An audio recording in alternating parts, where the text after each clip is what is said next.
You know two things that go together very well? Star Wars and Lego. Lego and Star Wars. Lego Star Wars. Da da da da da da.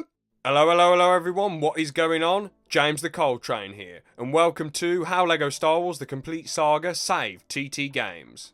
But first, let's chat about this cult classic chef's kiss of a game. Lego Star Wars The Complete Saga is Lego Star Wars the video game and Lego Star Wars 2, combined into one game, with a graphical upgrade compared to their previous counterparts. We start off in Mos Eisley Cantina as Qui-Gon Jinn and Obi-Wan Kenobi, where we have the band playing that classic Cantina banger. We get a door for each of the movies, with the Roman numeral for each movie on each door.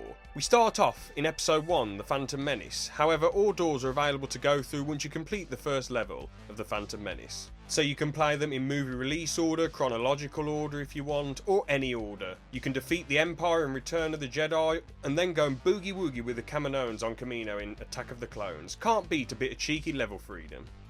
Entering a room is made seamless by the wipe transitions being used when you enter and exit a level room. These wipe transitions are regularly used as a transition in the Star Wars movies, and it's a delight to have them at your disposal when entering or exiting a level room. In the Phantom Menace room there's 6 sliding doors. Each one is exactly like the sliding doors from the Lucre Hulk class battleship from the negotiations level. Each room has distinct doors and environments when you enter. My personal favourite has to be the Mustafar aesthetic in Episode 3 with the sparks coming out the vents. And then I'd say my least favourite would have to be A New Hope, because it's just the Mos Eisley Cantina doors, which obviously Mos Eisley Cantina is the hub world that we're already in. This makes this section feel less distinct in my opinion. Come on guys, you should have spiced it up. You should have had Yavin 4 or a piece of Tatooine flying through space after the Death Star blew it up. No! No! You enter the door and begin the level on the Phantom Menace negotiations. We get a cool little cutscene where the Republic frigate flies into the donut ship and then the 2 pilots get blown up. It's smart how they kill people off in this game because with most 3+ and 7+ games, there's hardly any death involved. However, with the Lego figures, it's not like they're actually dead, they just fall apart or break.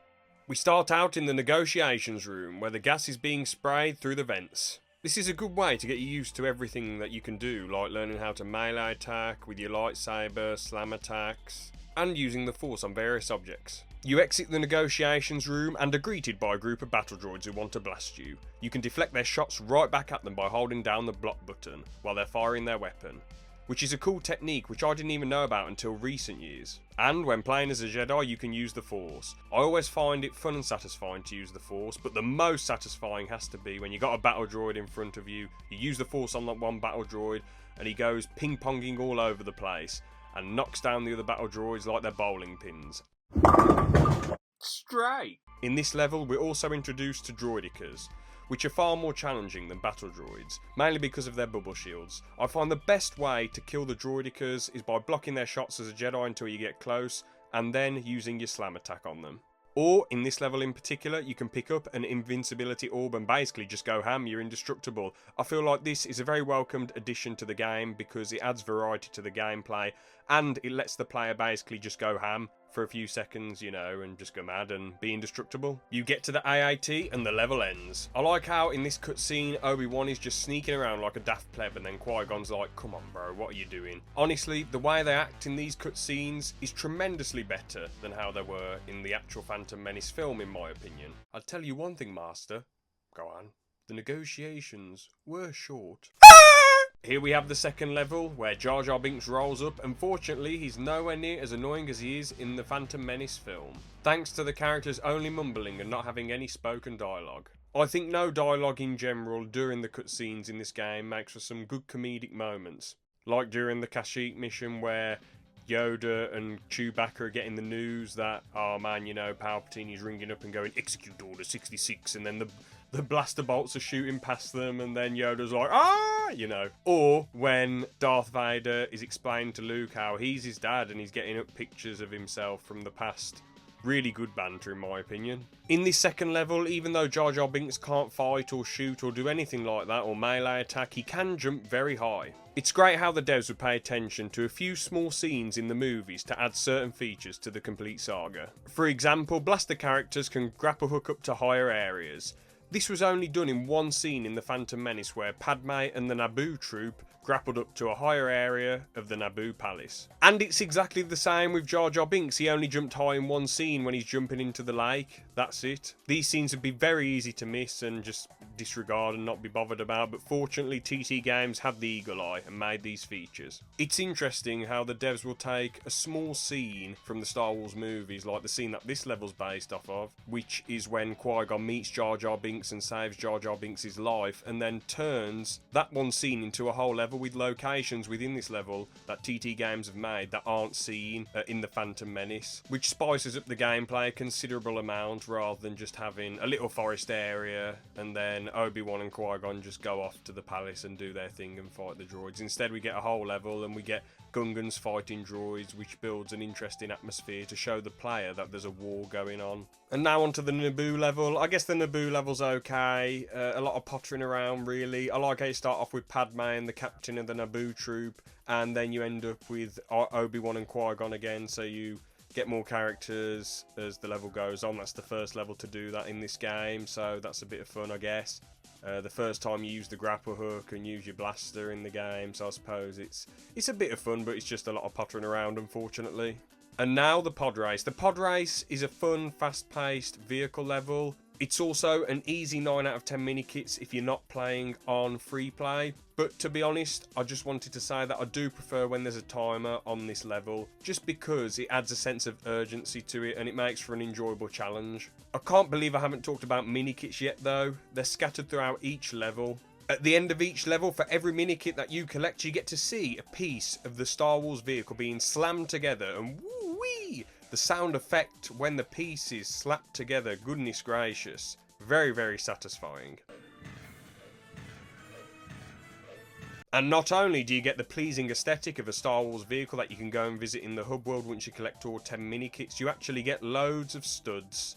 Loads of blue studs to be exact, flowing into your LEGO Star Wars The Complete Saga virtual bank account. So that's a nice reward for all your trouble. But to be honest though, when it comes to mini-kits, I can't put my finger on exactly what it's meant to be. It sort of looks like a traffic light that you'd find at an amateur go-kart tournament. And you can actually build these yourself if you get all the correct pieces together. Anywho, now on to another Naboo level. And to be honest, it's just more of the same. It's just a lot of pottering around. It feels like it just goes on forever and ever and ever. And I just find this level boring, if I'm being brutally honest with you. There's a section where you have to rescue 3 guards, and I just feel like it all just goes on forever and ever and ever. I just feel very bored playing this level. What I would have preferred is if we could have had a Gungan battle, or if we could have had an Anakin Starfighter level. I know obviously that's a bonus level, but I would have just preferred this here instead of what we got with this second Naboo level. Darth Maul is a great level. You chase Maul and take on wave after wave of battle droids. And you can get some extra studs as well by riding the generators, which is always satisfying. The final showdown is pretty cool as well. And honestly, Qui-Gon's death in this, man, it hit me far harder than it did in the actual live action version. A bit of an opera scream. He's just got his legs standing there, nice. Forgot about that nice background detail from TT Games. Now on to Attack of the Clones. Bounty Hunter Pursuit is, well, it's cool to see Coruscant from such a high angle. They did a good job at making it feel massive and have a lot of hover vehicles going around all over the place in the background. So all of that stuff's cool, but everything else in the level, though, it's just very naff and samey in my opinion. The boss fight's over within seconds, it feels like, if you just get the aim at the right angle. There's also too many 1 out of 5 mini-kit sections, and the sections where you're trapped and you have to blow up targets. They feel very long-winded, and honestly, they're just an utter faff. I kind of get why they did this, because it'd look odd if one room had 5 levels and then every single other level room had 6 levels. But I don't know, I would have just preferred if they'd done a Lego clone battle on Geonosis, let's say, or a level where Anakin goes to rescue his mom from the Tusken Raiders. I feel like those would have been better options than what we got here. Kamino is a great, fun, cool level, with fun puzzles to get the mini-kits and a fun chase sequence as well, with the Kamino bots coming after you, with a great boss fight to top it all off. This boss fight is against none other than Jango Fett. You have to take him on while taking on Boba Fett while he's piloting the Slave One. In the scenes that take place on Camino in Star Wars Attack of the Clones, Obi-Wan is knocking around on his own while R4 is in the Starfighter. So instead of just having Obi-Wan running around on his own, the game has you play as the lady herself, R4. This is a smart move by the devs, as it doesn't make it a solo level, there'll always be another character to play as. And it's also good that R4 is useful, as her and the other astromech droids and the protocol droids, they can open doors, and the astromech droids, they can zap enemies as well to distract them and just have them sort of slumped over and not able to do anything while the other character takes them out, which is pretty good. Or the zap can give them a sore bottom like it does to the stormtroopers. It would have been nice if C-3PO could have just slapped up some enemies, but still, at least he's more useful than Boss Nass. Hey! He did the thing! The droid factory level is cool. It seems like the perfect location within Star Wars to have a lot of platforming, as Anakin and Padme are parkouring through the droid factory in Attack of the Clones. The Geonosian hive section is cool, where a horde of Geonosians aren't particularly pleased that you woke them up, and they come after you. In addition, there's some fun puzzles too, and it's great that we get to rescue Hello There at the end of the level. Jedi Battle, which takes place in the Geonosian arena. This level is pretty good. I feel for the time it was made, TT Games did a good job at setting the atmosphere, setting up a big battle and having the Jedi fight the droids and all that jazz. It looks good for the time in my opinion. I like how you gradually get more playable characters throughout the mission as you rescue each of them. This is the only mission where you get to play as Mace Windu with his cool AF fighting style and his one-of-a-kind purple lightsaber. Which no one else has a purple lightsaber in this game, unless they get the invincibility power-up or you just go on to extras and turn on the purple lightsaber extra. Then everyone who wields a lightsaber will have a purple lightsaber. Gunship Cavalry is a level where you fly the gunship around and drag balls to blow up shields to get to the next sections within the level. It's a good way to show how big the Geonosis battle is, but I find dragging the balls way more frustrating than challenging. This is mainly because when you lose the ball, you have to fly all the way back to the ball machine and wait for the ball machine to get another ball out, so then you drag the ball all the way back up to the top and then get to the next section. But the only issue is as well, there's so many areas where the ball can get knocked on something or it can just blow up a vehicle that's in the way accidentally, so then you have to go back and restart and get the ball out the ball machine again, and yippee-ki-yay, yippee, I have to do this over and over and over and over again. I'd say the same for the final section, but fortunately there's a lot of invincibility balls around that you can grab and be invincible with. It definitely evens the playing field for sure. Overall, I'd say, honestly, Gunship Cavalry is not bad, but it's not particularly good. I feel like it gets too much hate, to be honest with you, but it's definitely not good. I'd just say it's an average bog standard level overall. Dooku is a bit boring. The main thing that annoys me is when you run around the room trying to get some studs and have a scour and have a look around, Dooku just jumps out of nowhere and just takes a heart away and slices at you, so that's quite annoying. I guess it's cool getting to play as Yoda and throwing down with Dooku. I don't really know what to say, it's just a bit of a boring boss fight for me. Now on to Revenge of the Sith. So we start off with the battle over Coruscant. Honestly, it's decent fun. You're just taking on a roller coaster ride all over the Battle of Coruscant, shooting enemies coming at you and trying to avoid crashing into things. You have to shoot big red dots as well to avoid crashing into a big ship. In addition, this level is an easy 10 mini-kits, which is good really. You know, you have to have one of those levels in the game where you don't have to go back in free play. But still, you can go back in free play if you want to and enjoy the roller coaster that this level takes you on. There are fair checkpoints when you die too, which is great. And the death cutscene is bants. Anakin's dead straight away.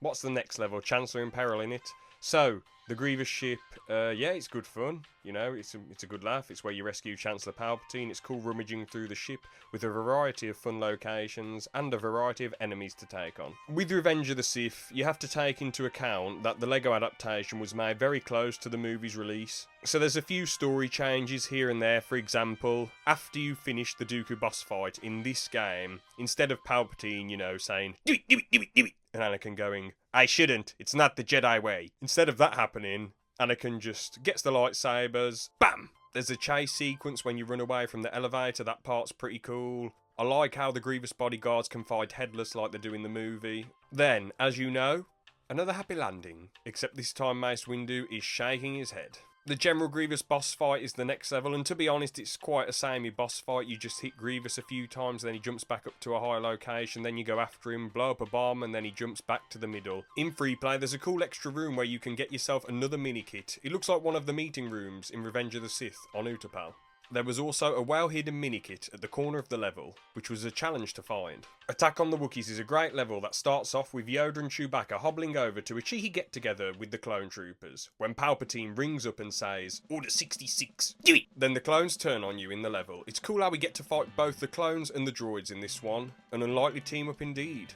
There's an infinite number of battle droids and clones that keep storming the Kashyyyk beach that you have to take on. There's other fun obstacles to overcome as well, like bombs that insta-kill you when you get too close to them, and clones having walkers shooting at you as well. Honestly, there's not really that much to do on free play, as it's quite an outdoorsy level, so there's not really any panels that can be accessed and extra locations to explore. I guess it's kind of fun to play as some random character that's quite powerful and take on a load of battle droids and clone troopers, but that's about it really when it comes to free play. But as a single player level, I think it absolutely slaps, and it's still a bit fun to explore on free play anyway. Ruin of the Jedi is quite a meh level really, just a lot of pottering around the Jedi Temple. I guess it's cool how we get to roam around the Jedi Temple and see what it's like inside and all that jazz, but I feel like a more appropriate level would have been Windu vs Sidious or Yoda vs Sidious, or even an Order 66 level where you play as Anakin and a 501st clone trooper killing Jedi. Now, regarding the level itself, at the start of the level, you take on the disguised clones, which are from a deleted scene in Revenge of the Sith. Honestly, it makes me cringe how you can use the Force on them and turn their entire head around. It's like you're bloody breaking their neck, but obviously it's just, you can argue, oh, it's just Lego heads turn, and it's not like it's breaking their neck. I know obviously you can do that with helmets as well, but it looks like just the helmet's turning around, while with this, it's like their whole head is turning. It just makes me cringe, to be honest. I think, damn, the Jedi are brutal now. There's some repetitive, long-winded platforming sections where you use the Force to bring the platforms out and jump on top and pull the lever. The platforms don't stay out for very long though, so this makes the section quite long-winded. Then, at the end of the level, we get a cutscene with Shakti's death. One of many of her deaths within the Star Wars universe. To be honest, this is how I would have killed her off if I was writing Star Wars.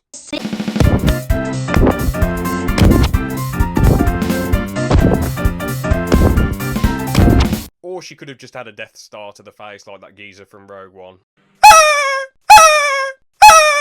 Now we get to the big boy. Ho ho ho ho! The GOAT in my humble opinion. Darth Vader. This level absolutely utterly slaps. I love how challenging this level is. I almost never get through the first room without dying on my first try. Honestly, you never get a moment to breathe in this level. You're always on your toes.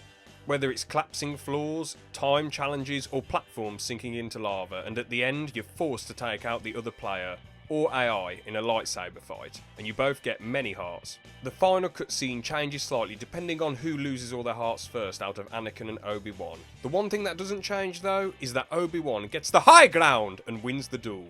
Well, not the high ground in this specific version of the fight, but the moral high ground at least. Now on to A New Hope. This level nails the Tantive 4 perfectly, with the bright corridors where the shootouts take place and the darker rooms where Leia gives R2 the Death Star plans. We also get a door blowing up and loads of stormtroopers coming through smoke, like in A New Hope. The rebels get overrun by stormtroopers, so Leia legs it, and we're then introduced to Rebel Friend. Top bloke, sound as a pound geezer. There's also fun puzzles and cool little extras as well, like getting to launch Imperials into space, or looking through a window and seeing Darth Vader choking a rebel. Through the Junlan Waste is a lot of fun, exploring the outskirts of Tatooine. It can get a little bit repetitive at times, but you know, there's some cool looking bits here and there, like the Sandcrawler, that's cool, going inside there, rescuing R2 and C-3PO. It's wholesome how the game lets you ride Banthas. Even though they are quite slow and plodding, it's a pleasant surprise to be able to see these iconic Star Wars creatures in this Lego game, and it's great to ride them as well. I have fun at the end of the level when I get to ride the speeder all around the quicksand. It's honestly utter bants. I don't know how to explain. It's just fun having all this wide open space to play with. But to be totally honest, I'm very shocked that Obi-Wan Kenobi, the man himself, Mr. Hello there, lives next to a load of quicksand. That's crazy. Man's living on the edge for sure. However, I guess living there in the middle of nowhere is better than living in a hive of scum and villainy. Speaking of, Mos Eisley Spaceport. This level is absolutely fantastic. There's great wide open spaces for you to cruise on your land speeder. You can also sell your land speeder for a lot of doubloons, but then take the doubloons back by force from the Jawas, if ripping off Jawas is the thing you like doing. You can gradually build an ATST and go on a rampage against all the stormtroopers. You can go into Mos Eisley Cantina and your droids can't get in there. A smart reference to the bartender saying, "No droids allowed in the bar, you silly idiots!" I'm sure he was American, but yeah, you get what I mean. Once you finish dealing with business in the Mos Eisley Cantina, you then play as Han and Chewie, going after that pesky Squidward-looking spy. Now, for this next bit, I did want to wait a bit of time before getting into free play, but I honestly wanted to mention one of the big hidden gems within the whole of free play that's in this level. You can go in a cinema and see cutscenes from LEGO Star Wars The Complete Saga in front of you on the cinema screen. It's just really, really cool. And if you shoot the cinema screen, a bunch of studs come out flying at you, a load of studs, as parts of the screen keep exploding, more studs keep coming at you. There's also a fun mini-boss against the Squidward alien where waves upon waves of stormtroopers keep coming at you and you have to kill the Squidward alien and the stormtroopers. As I say, man, this level, fantastic. Absolutely fantastic. And you know what? So is most of the entire game. But anyway, moving on. On to Rescue the Princess. This is a great level. It's very long, however it keeps you engaged with all the things there is to do within the level. The mouse droids shoot at you, the stormtroopers shoot at you. You've got everyone pointing the guns and the weapons at you where you try and rescue the princess. You can make the choice to wear the stormtrooper helmet and blend in disguised, or you can go in guns a-blazing if you want to, whatever you prefer to do. You get to assist Obi-Wan with his escapades, because his objective is to turn off the shield generator. You have to shoot stormtroopers who are trying to stop him from turning off the shield generator. Something like this really immerses me into the level because it's exactly what happens in the film. Obi-Wan Kenobi turns off the shield generator, but except in this one you're actually helping him and assisting him in doing so. There's also CCTV cameras that you can shoot to stop reinforcements coming at you. I also really like how Leia's prison cell within this level is exactly where it was in the movie.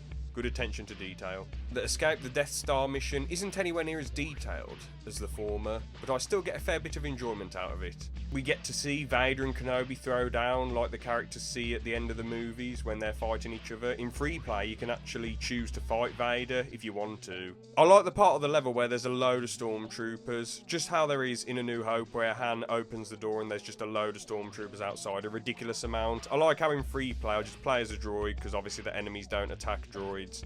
You know, you can go through them, slide through them as R2, and then change to a different character and you have a horde of stormtroopers to take on. Absolute fun chaos.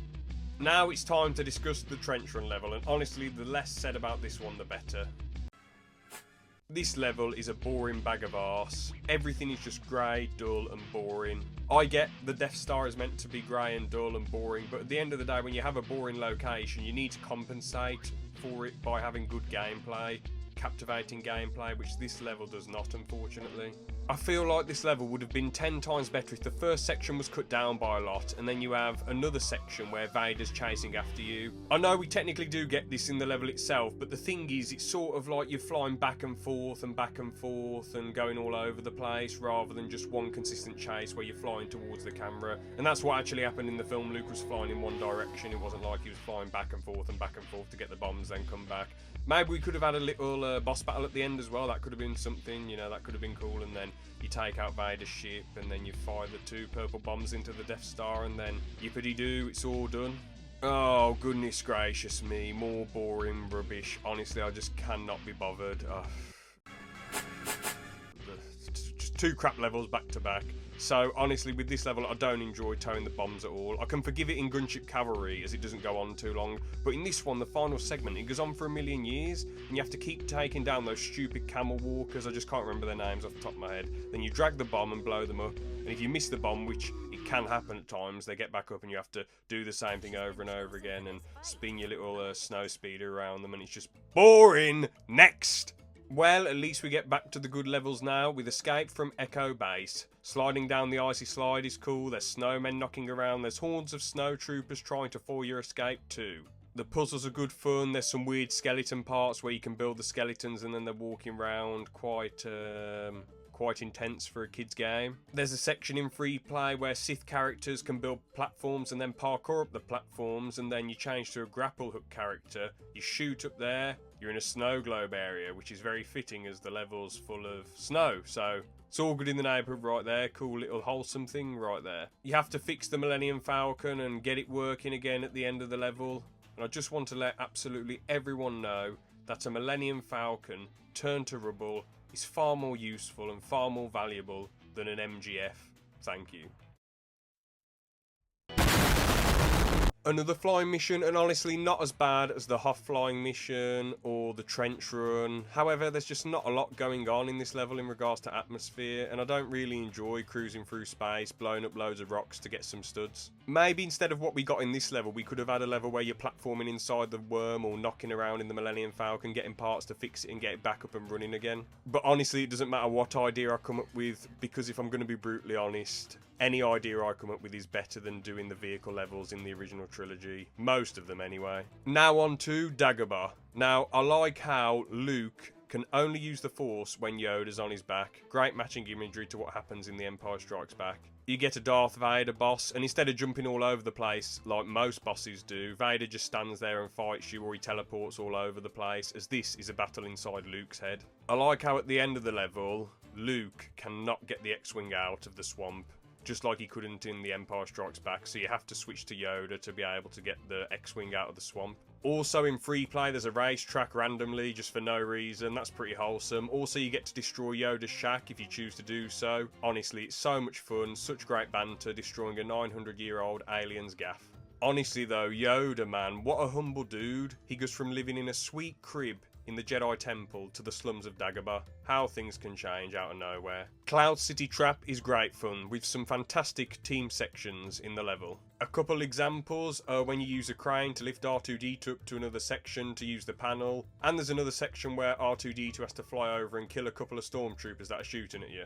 We also get iconic locations like the Carbonite Chamber and the area where Luke falls off of Cloud City. The level mostly consists of chasing Vader, taking on his stormtroopers, and getting rid of all of his hearts until you get to the end of the level. Rinse and repeat, and you get that funny cutscene at the end too. Betrayal over Bespin is a level which has an awful lot jam-packed into it. Cloud City is a great location to roam around. You take on stormtroopers, Boba Fett, and you can also punch up civilians and ride a cart around Cloud City. You get to rebuild C-3PO, and if you do it on free play, he just completely collapses. I like how the droids get more use by being able to go through the gas, as they don't require oxygen, so the gas has no effect on them. But all in all, great level, really enjoy it as I say.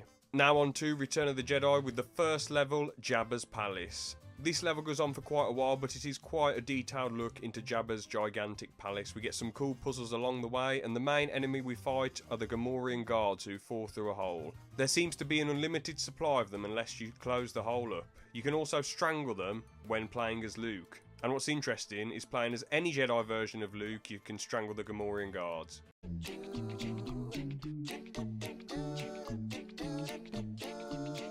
There's spider droids that you can ride along if you want to, which is probably good for speedrunners to use. There's also a cool boss fight where you can use the unlimited supply of Gamorreans to aid you in killing the Rancor. Great Pit of Carkoon is another enjoyable level. At first I was thinking, because there's about 2 billion geezers at the start of the level shooting at you, and I thought, for goodness sake, how am I meant to get true Jedi on this level?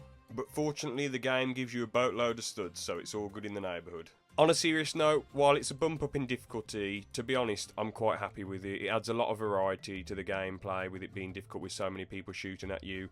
And again, just like the last one, there's a lot of detail. It's also satisfying using these quality turrets at the start of the level, and the big boy turret at the end as well. By far my favourite part of the level is watching the Gamorrean guards break it down! Speeder Showdown is one of the worst levels in the game for me. It just goes on forever and ever. You roll up in an open area, kill stormtroopers and steal an AT-ST, and then shoot this shield generator and take down the shields. Oh god, just boring, man. Then you chase scout troopers on speeders, which isn't fun. You repeat this multiple times, and then you get to the end of the level, where there's the base, where Luke hands himself into Vader. You get on top of the base, destroy the shield generators in an AT-AT, which feels heavy and stiff to control.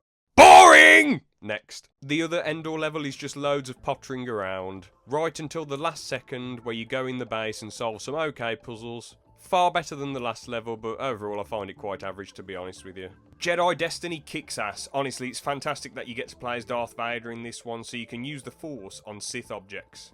In this level you take on the Emperor, Palpatine, the man himself. And out of all the bosses you fought, he has the most heart, so it makes this feel like the epic final showdown. Well, it is the epic final showdown, isn't it? He does exactly what Count Dooku does and shoots lightning at you, so what you need to do is just bloody change character and whack him with your sword. He's laughing at you, bro. Change character right now and whack him with your sword.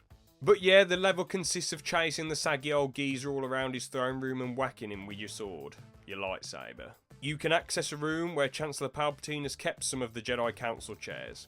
Damn, that must have been an absolute ball ache to get the Jedi Council chairs from Coruscant all the way to the top of the Death Star. Honestly, what an absolutely banterous, edgy, mad lad Mr. Palp is.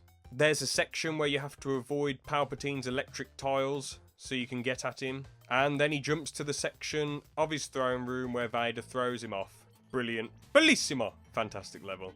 Into the Death Star. The best original trilogy space level. And it might be the best space level in general, the best space vehicle level, honestly. It might be, man. It's fun blowing up the Star Destroyers, then entering the Death Star, destroying it from the inside, then escaping. And also, absolute utter fun with the yub nub da di da di da yub nub da da da da, dancing and laughing the end, yes, amazing.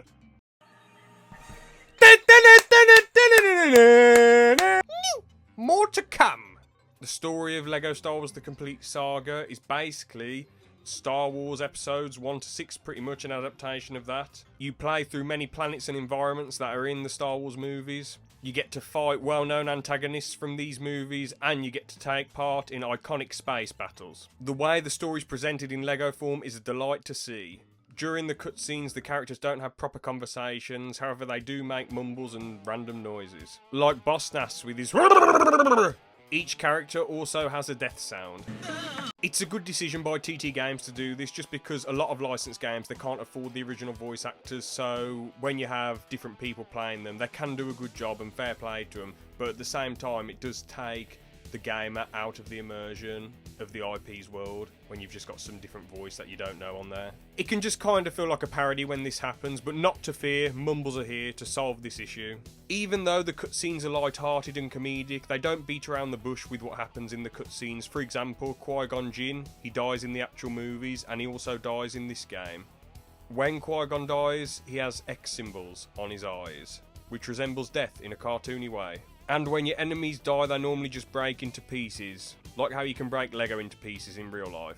The majority of the cutscenes are enjoyable, but my favourite cutscenes are the intro to the Mustafar level. Now, this one is pretty funny, pretty cool. Anakin and Padme are having a row, then Obi-Wan goes boo from behind the boxes. Anakin pulls a face like he's growling at him, and then they throw down with the lightsabers. The Mos Eisley Cantina cutscene is great, with all the establishing shots of the bar. Then we get that "I don't like you either" guy who whips out his gun after Luke accidentally knocks his drink over, then Obi-Wan Kenobi batters him with his lightsaber. Just a cool cutscene with a lot going on. The final cutscene's great, with all the characters celebrating their victory over the Empire. It's just a joyful cutscene with the Yub Nub song playing in the background, characters embracing Jedi ghosts, and a great final shot that ends with a chatty wink from Han. There are a fair few characters in LEGO Star Wars: The Complete Saga. Jedi characters, humans, droids, and aliens. With the Jedi and Sith, many of the characters that have a lot of screen time have their own unique fighting styles. By far, my favourite fighting styles are Sidious with his bloody jumping, spinning, rah move. That's great, Bance. And Yoda jumping all over the place like he's the Tasmanian devil on steroids. While many Jedi and Sith have different fighting styles, unfortunately, the Jedi Council, apart from Yoda, Qui-Gon, Windu, Anakin, and Obi-Wan, the rest of the Council all have the same fighting style. Jedi and Sith characters can double jump and use the Force. Some Sith characters have Force choke, and others can shoot lightning from their hands. Lightsaber wielding characters can also deflect blaster fire back at enemies. So if you hold down the block button as an enemy shooting, the bullet, or well, blaster fire, is going right back at them and just killing them straight away instantly. These characters also have a slam attack if you hit double jump and then press the attack button. There are blaster characters which are useful to shoot enemies that are far away, or to shoot targets that open doors to progress with the level. To avoid being shot by enemies, you either have to jump out the way or run out the way, or you have to place a blaster character that can slide as they shoot and dodge the bullets. but that doesn't necessarily help when you've got loads of characters shooting at you all at once. Some of the blaster characters can actually punch as well. They can also use the grapple hook to get to a higher location. So some of them can slide out of the way of bullets like Neo from the Matrix, or come forward throwing punches like Mike Tyson, bobbing and weaving. We also have a group of blaster characters called Bounty Hunters, which are similar to normal blaster characters except they look cool AF, and they also have detonators that they can throw. These come in handy when taking out multiple enemies or blowing up shiny silver objects. The only downside to these characters is that on occasion when I'm trying to open a door with the Bounty Hunter access panel, or when I want to pull a lever, I'm not actually close enough to the door or the lever, so I just end up throwing a detonator and just blowing myself up. Obviously this isn't really something that can be solved, it's more so just a skill issue on my end. I just want to talk about an underrated character for a second, Forlom. He is epic, he's just great. He has access to the protocol droid doors, he can shoot blaster fire, he can run pretty fast, he can jump, he can grapple hook, he can do everything. Actually, there is one thing he can't do. He can't build, but swings and roundabouts in it. I'm pretty sure that none of the robot characters in the game can build anyway. Some characters also have unique actions, like Lando Calrissian being able to kiss Leia's hand, and also Slave Leia doing that sexy dance.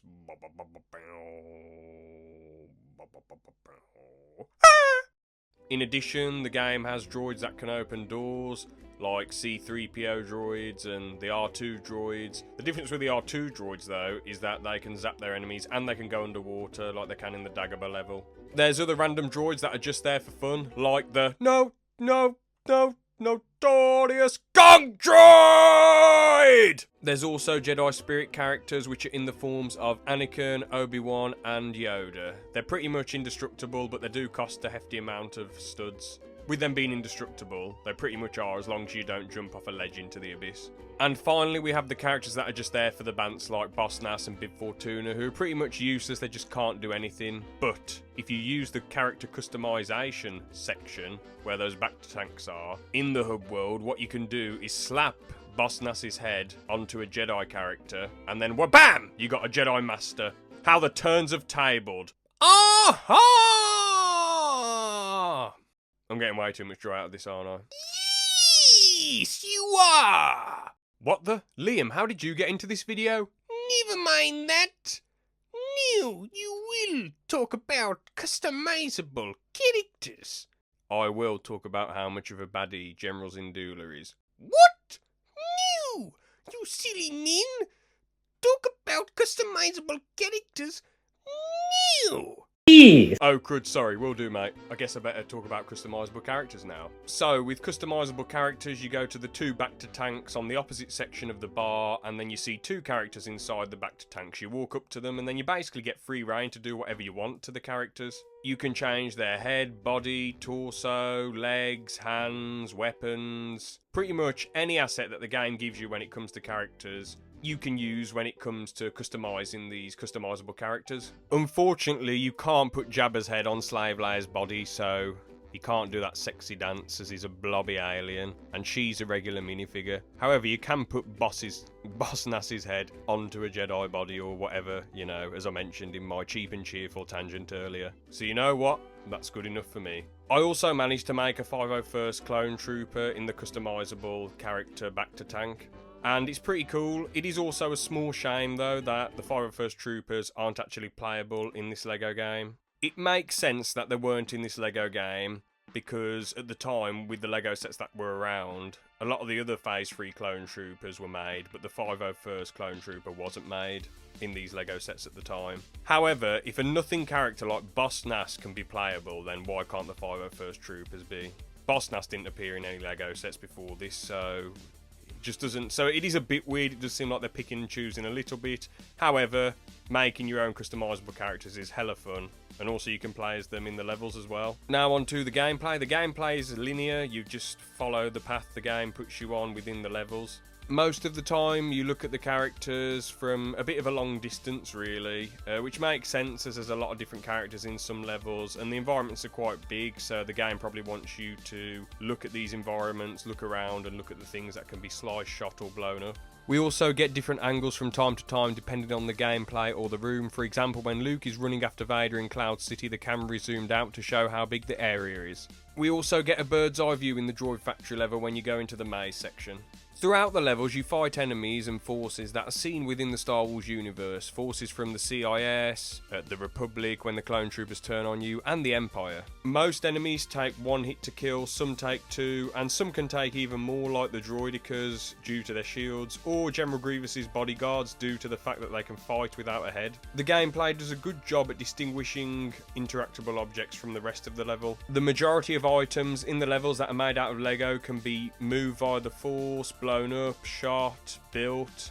Shows that they can be interacted with if it's made out of Lego. There's also shiny metallic objects that can be blown up via a bounty hunter detonator as well. There's boss fights too. These are full levels or just parts of levels where you take on iconic Star Wars characters. These boss fights aren't particularly challenging, but the villains do have many hearts to take down. The easiest way to knock down villains' hearts is by doing the Jedi Slam to them. The boss fights usually consist of following the boss around, using the Force to throw objects back at them, killing their minions, and taking the hearts down and defeating them. Most of the minifigures that you encounter are just enemies within the level, but there's also characters that you can switch to, and there's species within planets that you're on. For example, Wookiees on Kashyyyk, Ewoks on Endor, and Gungans on Naboo. You also have humans running around stressed on Bespin because their leader, Lando Calrissian, is driving around on a tractor in times of crisis. There are Jedi fighting in the background in the Geonosian arena, and you also have your rebel friends accompanying you on the Tantive 4. You can also ride creatures like Tauntauns on Hoth or Banthas on Tatooine. You can also switch seamlessly between characters in LEGO Star Wars The Complete Saga. This was good on the 7th generation of consoles, but what's even more groundbreaking is that they managed to pull this off on the PS2 and the Xbox original. I can't think of any other game that has implemented this mechanic in such a smooth, satisfying way at the time. While the gameplay is quite basic and not next level groundbreaking, I do feel like the exploration aspect of the game makes the game stand out, like going into extra rooms on free play or interacting with objects that you need other characters for. Now on to free play. So at the end of every level, once you've completed it in story mode, you unlock free play. So you can play the level with any character. This means that there's no cutscene, and when you fight a boss before a level ends, no cutscene happens or the figure breaks. As long as you have the character unlocked, you can play as that character in free play. You get to pick one character and then the game randomizes the rest. If you have the correct characters unlocked when playing free play, the game will usually pick an astromech droid, a protocol droid for door access, a bounty hunter character for the detonator and door access, a high jumping character, a Jedi or a Sith, and a clone or stormtrooper too. The game usually gives you the characters you need to explore and discover all the extra areas that you cannot access in story mode. I originally thought, why isn't the game giving me a clone or a stormtrooper in this mission where there's a door with a clone or stormtrooper helmet on it? But then I found out through a friend that Emperor Palpatine and Darth Vader can also access these doors, which I guess makes sense because they're the Dons of the Empire. You can pick 2 characters on free play if you have a friend to play kart with, so you can have Luke Skywalker and Boss Nass traversing Mustafar if you want to, or Bib Fortuna and Gonk Droid destroying the base on Endor. Or you can have a Pod Racer and Zamweasel Speeder destroy the Death Star. Any wombo combo is possible. I enjoy playing as Palpatine and electrocuting everyone in my path.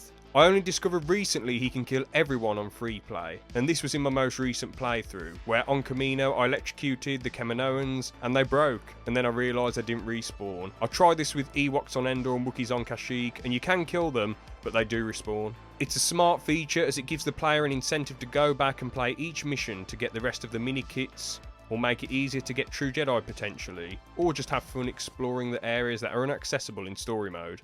Co-op. You can play with another person, which is great fun with the way that you can connect your controller mid-mission and play as the second player is fantastic for 2007. And it's even more impressive that they managed to introduce this mechanic in LEGO Star Wars the video game in 2005. Bonus levels. There's a secret room up in the corner of the Cantina which leads you into a room with 6 piles of golden bricks. Build them up and huzzah! A door to bonus levels. Well, multiple doors to bonus levels to be exact. The first level is Pod Race Original, which is the version of this level on LEGO Star Wars the video game. I haven't played anything from the video game probably since late 2005, early 2006, so it was cool to go back and see what this level is like in its original form. From a gameplay aspect, I feel like this version's a lot better than the complete Saga version, just because it's 10 times more challenging, which makes this feel like an actual level instead of something that you go back to just to farm a load of studs. The pod's a lot slower, so you can't race through it like you can in the complete Saga. There's also a 10-second timer too, and bombs are scattered all around the final stretch of the track. Bloody annoying though, when there's a cutscene every time you die. Like, I respect one cutscene for the first time you die in a certain part of the race, but every time you die it just makes it an utter ball ache to get through. The only thing that is a bit of a shame with this level, I know it's just a nitpick here, but the thing is, you don't get the original cutscene, it's just the complete Saga cutscene in there, which is fine. Like, I understand it is what it is, but for consistency it would have been cool if when you have the original pod race level, that you have the original cutscene with its original graphics in the level instead. The second bonus level is a cut mission from episode 1 where Anakin is destroying the Trade Federation ship, and honestly, it's an above average fun level in my opinion, better than most of the vehicle levels in episodes 4 to 6. I would have rather had 7 levels in episode 1 and 5 in Attack of the Clones, and then the bounty hunter chase with Zam Weasel could have been the bonus level instead. But yeah, with this one you destroy the outside of the ship and then the inside, you blow up ATTs and MTTs, then you bomb those circle door things and blow up the ship. Job's a good un. There's also a very odd cutscene to cap off the level with the Lego character saying whoopsie in a game filled with mumbles. Very strange. Oopsie. Damn, we actually heard a full word in the game. Oopsie. Damn. The third bonus level is Gunship Cavalry Original. To be honest, I prefer this level to the complete Saga version because there's no having to drag bombs along the ground. That's it really. I guess sometimes the other vehicles can be overwhelming as it's hard to shoot them. Even when you're flying close to them and right by them, it's still hard to shoot them. At least the death cutscene is only 1 second though, and the final bit with the timer is okay fun as well. The fourth level is A New Hope, which is a level that you get in the video game for getting every super kit piece in all the levels, which is basically what would become True Jedi in the following Star Wars games. The level itself is as fun as it was all those years ago. Obviously not as exciting because you don't have the anticipation of a sequel on the horizon as it's already been and gone. However, it's fun to be Vader giving all the rebels some wombo combos. Lego City and Newtown are both bonus levels where you need to collect all the studs within the level as soon as possible. You're timed on it. I don't think the timer ever runs out. There isn't an actual time limit, but you are meant to do it as soon as possible, and if you do it in like 40 minutes, you do it in 40 minutes, but you can go back and try and beat that time. Both levels are just generic Lego City looking places where you get traditional looking Lego buildings and vehicles. You also get licensed ones in the form of Star Wars vehicles. It's fun how you don't just earn studs by smashing up the gaff, you can earn them by driving vehicles, spelling words, killing NPCs and building stuff. A fun, unique level within a Lego Star Wars game. Difficulty. When it comes to difficulty, the game isn't too challenging if you just want to get to the end credits and don't care about achieving True Jedi or 100%ing the game. Then yeah, it's quite a breeze, but with 100%ing the game, I wouldn't say it's insanely difficult, but it's definitely time consuming. I myself haven't 100%ed the game, but I think I'm around 65-70% there. I did try and get all the mini kits and get True Jedi and do things that I can do and do the extra modes and what have you, but I'm not really into 100%ing games at all, but I can get the gist of what it would be like actually trying to do it. And to be honest, I feel like the journey I've gone on to get 65 to 70% has been a lot of fun, and I think it's a good way to keep the players gaming on Lego Star Wars The Complete Saga, adding more content to it. You don't want it to just be some easy silly 100%. You do want to have to sink time into it to get more play time out of the game. Thing is, getting 100% on the game can be made considerably easier if you just keep grinding the Battle over Coruscant over and over again to get up to 1,000,000 studs and then spend that on a Jedi Spirit character. But then again, that won't make a difference on the vehicle levels in the original trilogy. They can never be made easy. But I guess you can just use that 1,000,000 to buy the invincibility extra instead. So then everyone's a winner, chicken dinner, job sorted. Boss fights aren't really that challenging. You just got to deflect the blaster fire, use the Force and Jedi Slam when you can. Extras. If you collect the red bricks in levels, extras become available to buy at the Cantina bar. There are a variety of extras to unlock. You have ones that don't affect the gameplay, like the disguise one where all the characters look like Groucho Marx during the gameplay and during the cutscenes too. You have ones which do affect the gameplay, some of my favourites being the Force Grapple, where Jedi characters will be able to use the Force to jump to areas where you usually need a grapple hook to get to. Perfect Deflect is cool because every shot that's fired at you goes right back at the enemies as long as you block it with your lightsaber. You've got the Super Slam extra where if a Jedi does a Jedi Slam, it creates an explosion and destroys multiple enemies. You also have cheeky ones like Poo Money where Banthas and Tauntauns boop boop boop outstuds. You can stack all of these extras in some mad wombo combo session, like Exploding Blaster Bolt and Perfect Deflect, which actually makes the game a bit more difficult because if the enemies are standing near you, then you're just going to get blown up. But I guess if you switch invincibility on, you should be all good in that situation. So yeah, just go mad with the extras if you want, and the wombo combos, all good in the neighbourhood. The Cantina. Woo! The Cantina, baby! What a classic hub world. All the wide open spaces, rooms, tables, chairs, and the bar. Woo-wee! It's cool. Such an iconic Star Wars location. I honestly had so much fun in here playing as a kid. Starting bar brawls with all sorts of characters across the Skywalker saga, despite having daft characters in the hyperbolic tank and or whatever it's called, you know, it's just a lot of fun. It's just a lot of mad banter. If you roll up to the bar itself, you can unlock characters, vehicles, extras, and gold bricks. As a kid, one thing I really enjoyed doing was going to the bar, and it'd let you watch cutscenes once you completed the missions. I thought this was fantastic back then, as when I was playing in 2008 and 2009, you couldn't just look these things up online. They weren't as easily accessible to rewatch cutscenes or watch gameplay. And to be honest, I can't think of many games that let you go back and watch the cutscenes in the hub world. Bounty Hunter missions. There's a door with Jabba's blobby face on it. To gain access, you need to purchase all the Bounty Hunter characters which are in the original trilogy. Then Jabba rolls up to the customer desk and gives you 20 missions to choose from and complete. Doing the missions, you gain access to parts of levels in the game, and you have to find the character that you selected. You're given 3 minutes to locate the character. You can switch between all 7 of the bounty hunters that you've unlocked from the original trilogy. I actually never played this as a kid, so I was thinking when the bounty hunters find their target, there'd be a mini boss fight, but nope. All the characters just stand around there and do nothing instantly. Come on, Yoda. Come on, man. Come on, mate. What are you doing? Do something, man. All the Ewoks are on your side. You can win easily. Lego Star Wars the video game and Lego Star Wars 2. So as most of you know, this game is Lego Star Wars the video game and Lego Star Wars 2 merged into a single game. I just wanted to discuss some of the differences that were made for this game. So, in Lego Star Wars the video game, Yoda actually had a hover chair which helped him get around. But this was completely scrapped in the complete saga. In my personal opinion, I think that he should have had this in prequel levels. However, I don't think that he should have had it in the original trilogy levels, which he was just in one original trilogy level, the Dagobah level. It wouldn't have really made much sense for him to be flying around in a hover chair as he was living on a modest budget in a swamp. As I mentioned previously, you get a bonus level in Lego Star Wars the video game for 100%ing the game. Might have been cool to have this in the game too, like in Lego Star Wars the complete saga, where you could have a level for 100% in the game, like Vader and a snowtrooper whooping rebels on Hoth. Lego Star Wars the video game and Lego Star Wars 2 have different hub worlds to this game. In the video game, you get the finest eating establishment in the Star Wars universe, Dexter's Diner. Then in Lego Star Wars 2, you get given the crap hole rubbish that is the Mos Eisley Cantina. Well, a smaller version, to be honest. And I feel like it's nowhere near as cool as this version, just my personal opinion. There was also no invincibility power-ups as well in Lego Star Wars the video game. Different ports. The game came out on many different consoles and platforms. I played it on the Wii, PC, App Store, on an old iPad, and on the Xbox One via backwards compatibility through the 360 port. The DS version is just a completely different game entirely, however the rest are pretty much the same. There's nothing insanely different, apart from the resolution and the lighting.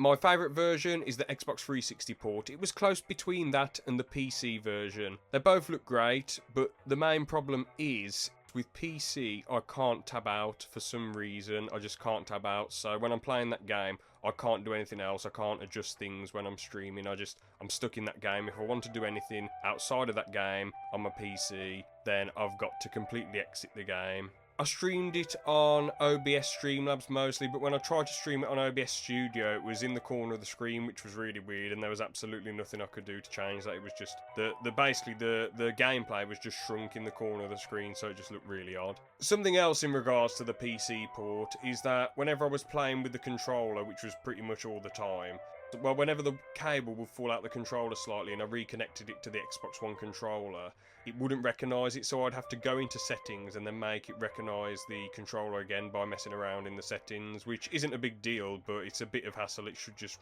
connect to the controller straight away, but it doesn't, so that's a bit of an annoying thing right there. And obviously, as I mentioned, all of this is just nitpicking. However, I feel like when you bring up ports, you have to get down to the nitty-gritty to the best of your ability. Even with the PC version not being my favourite, I can respect why some people enjoy it the most, due to the mods. It's cool when modders create bonkers things like having loads of characters in the same place at once to create a big ludicrous battle, or to reap the benefits of missed opportunities within the complete saga. For example, how there's a mod for Yoda vs Sidious where you play as Sidious and you take on Jedi, Coruscant guards, and the man himself, Yoda. There's also a mod for Palpatine's arrest, which is absolutely fantastic. The modder Dario the Weird made a Palpatine Senate office, where Mace and his squad try to get the jump on him. You can play as Palpatine and Anakin, and you take down the 4 Jedi one at a time until you're left with Mace. The Wii port doesn't look as good as I remember as a kid, but you know, it was still a decent step up graphics wise in comparison to the video game and LEGO Star Wars 2. It was a lot of fun using the Wii remote as a lightsaber, but honestly nowadays I'd probably be worried about accidentally knocking someone out while flinging the Wii remote around. I never played it on Mac and PC. It's quite crazy how it was on iPhone and iPad though. Seems pretty good for a game on a phone. The phone buttons on the screen were a bit distracting, however you can do touch mode, but it is quite a hassle to learn. I guess all I have to say now in regards to ports of the game is Sony, can you please slap this gem on the PS5 store? Thank you very much. Arcade mode. I hardly played this back in the day. I don't have a second controller. I've viewed some gameplay and it looks like decent fun. I don't really have anything to say about it. How LEGO Star Wars The Complete Saga saved TT Games. So, before TT Games, there was Traveller's Tales. Before they did a merger with Giant Interactive Entertainment, they weren't having the success like they are nowadays. Before they struck the gold mine that is LEGO Games, they made Crash Twinsanity, which was kind of enjoyable, but at the same time a rushed mess. The reason I'd say it was kind of enjoyable was because of the bonkers mad story it had and how it was unique in comparison to the previous Crash games, because it was a lot less linear. They made Crash The Wrath of Cortex, which was basically Crash Bandicoot warped but nowhere near as good. And then Finding Nemo. Oh my goodness, a bag of ass! And some other games which weren't anywhere near as popular as the LEGO games. Ever since the release of LEGO Star Wars the video game, TT Games have mostly focused on LEGO games. It saved the studio and LEGO games as a whole, as the previous ones, not based on film franchises, weren't as popular among casual gamers. By mixing their first 2 LEGO games into one massive LEGO game with extra content and a small graphical upgrade for the Xbox One and the PS3, you know, the 7th generation of consoles, it made for a jam-packed massive game with loads to do, and 6 episodes of the Skywalker Saga to play through and get enjoyment from. As of February 2017, the complete saga has sold 15.29 million copies, so as of 2024 you can assume that the game has probably sold 16 million or even more than that. A fair few other LEGO games have broke the 1 million mark in sales too. As TT Games did very well with their first 3 LEGO games, they've continued to make LEGO games ever since. I played most of TT Games' LEGO games from 2005 to 2011. LEGO Star Wars the video game, LEGO Star Wars 2, LEGO Star Wars The Complete Saga, Indiana Jones 1 and 2, some of the LEGO Batman from, I think 2008, wasn't it? Pirates of the Caribbean, and LEGO Star Wars 3 The Clone Wars. Not gonna lie, a lot of these feel very samey gameplay wise. There's no consequence for dying, you just potter around the levels, you got the boss fights, or they just all feel very similar. I don't know. It's not necessarily bad, but it would have been good if they could have tried something new instead of just playing it safe all the time with the same old formula. Honestly, LEGO Star Wars The Complete Saga did just about everything right for the type of game it was in the era that it was released in. Because they had a winning formula, there was no reason to innovate, only add novelty. Subsequent games in the TT Games lineup felt really derivative. As I mentioned, I've played the Indiana Jones and Pirates LEGO games, and I thought they were mostly playable but far less memorable. I feel from clips I've seen of other LEGO games, they definitely took a downfall, especially after voice acting was introduced. There was a drastic decline in the visual comedy and whimsical storytelling. The LEGO Movie and Ninjago Movie video games suffered the most from this, taking actual clips from the movie and using them as cutscenes. LEGO Dimensions is kind of in a state of the complete saga's decay, gameplay gimmicks and novelty distracted from the essence of the gameplay, while the only thing that really kept me engaged when I was watching the gameplay and the footage was the Back to the Future and Doctor Who cameos, etc. This isn't to even say that the spin-offs are without merit. Some of them can still be fun, but the reliance on a 15-year-old formula is incredibly uninspired and dilutes the simple genius of the original LEGO Star Wars games. And it sucks the oxygen out of the rooms for the other LEGO properties to emerge. It's only in the last few years we've seen a rebound of non-TT LEGO games. Builder's Journey and Brick Tales are entirely unique approaches to a LEGO game. There are so many possible interpretations of the LEGO formula of creativity and fun. The LEGO Star Wars format is certainly one of them, but it's not the only one. I also think that they threw themselves into a wall creatively because a lot of the later games do have actual movie audio from the films instead of audio that they composed themselves, which can lead to some odd, bizarre scenes, in my opinion. For example, you'll have a serious scene playing out with the serious audio, and then you'll have silly, weird things happening at the same time, and it just feels a bit off and odd. But I do understand that obviously in a LEGO game you are still going to have visual comedy and visual humour, but it just feels a bit out of place when there's movie audio in there. At least LEGO Star Wars The Skywalker Saga had new recorded dialogue for the game, and as much as I believe the game is kinda good but also missed the mark in some aspects, at least TT Games tried something new. The gameplay also felt very unique in comparison to other LEGO games. Being truthful, while this was a winning formula for TT Games, I do believe they should try and develop something new now, either as a one-off or let another developer do LEGO games instead. But obviously this isn't going to be reality. If we're being real, companies are always going to milk a formula dry as long as it makes them money. Conclusion. In conclusion, I think this is an amazing game for the time and has aged fairly well. Obviously as an adult I find the game considerably easier on a casual playthrough, but if I wanted a challenge I could attempt to 100% it. It serves a great purpose for Star Wars fans, as there aren't many, if any, Star Wars games which follow the entirety of episodes 1 to 6. The environments, events, atmosphere, buildings, etc. in the Star Wars films are represented in an entertaining fashion within the levels. This game, in my opinion, is the reason why LEGO games became their own genre within gaming, and are incredibly popular to this day. On the Coltrain meter, I'd give this game an 88% out of 100. Great fun, a good time, loads to do. I could nitpick and be like, oh well, the gameplay and puzzles are quite basic. I suppose the charm of the game completely makes up for that though. Anyway, that's all I've got to say for today. Take care, have a good one, and all the best.